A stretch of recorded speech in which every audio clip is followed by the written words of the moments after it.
আসসালামু আলাইকুম। আজকে আপনাদের সাথে শেয়ার করব দারুণ স্বাদের সয়া নাগেট রেসিপি।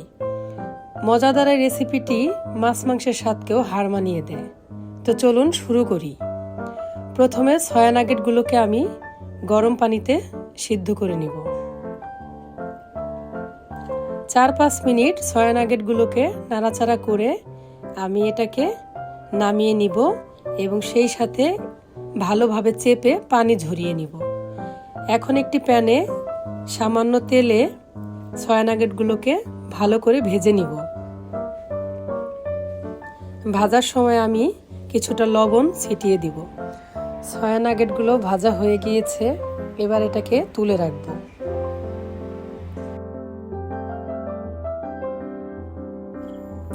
এবার ওই একই প্যানে দিয়ে দিব তেল।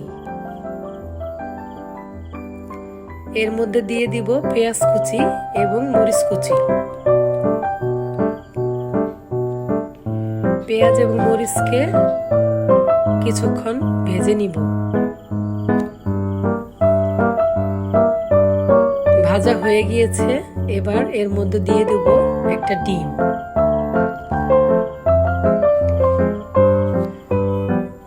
আরো দিয়ে দিব কিছুটা লবণ। এবার এগুলোকে খুব ভালোভাবে নেড়েচেড়ে ভেজে নিব।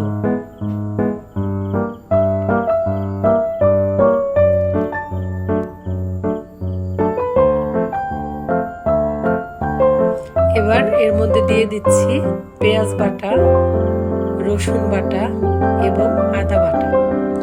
এগুলোকে কিছুক্ষণ ভেজে নিয়ে এর মধ্যে দিয়ে দিব সামান্য পানি।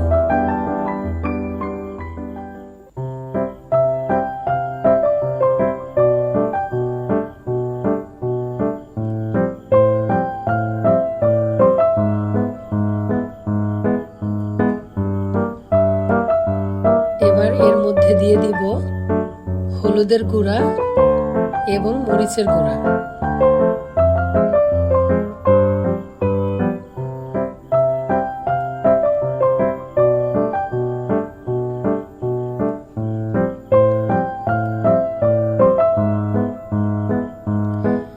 এবার কিছুক্ষণ কষিয়ে নিব। এরপর এর মধ্যে দিয়ে দিব ধনিয়ার গুঁড়া এবং জিরার গুঁড়া।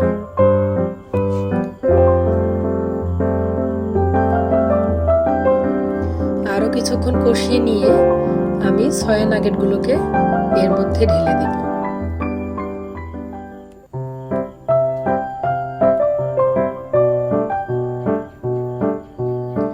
দুই 3 মিনিট কষিয়ে নিয়ে এর মধ্যে দিয়ে দিব পরিমাণ মতো পানি এবং সেই সাথে দিয়ে দিব 2-3 টুকরো দারুচিনি এবং 2-3টা এলাচ।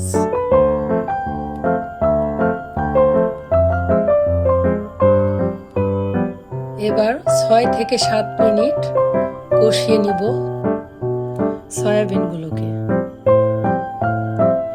এবার কিছুক্ষণ কষিয়ে নিয়ে আমি এর মধ্যে দিয়ে দিব 3 চামচ টমেটো সস।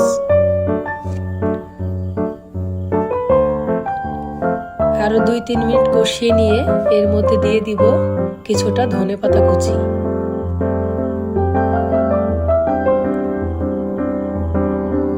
এবার একটু নাড়াচাড়া করে ঝোলটাকে পরিমাণ মতো শুকিয়ে নিলেই প্রস্তুত হয়ে যাবে সয়া নাগেট।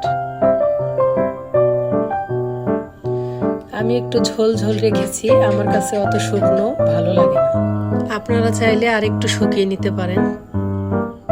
প্রস্তুত হয়ে গেল মজাদার সয়া নাগেট।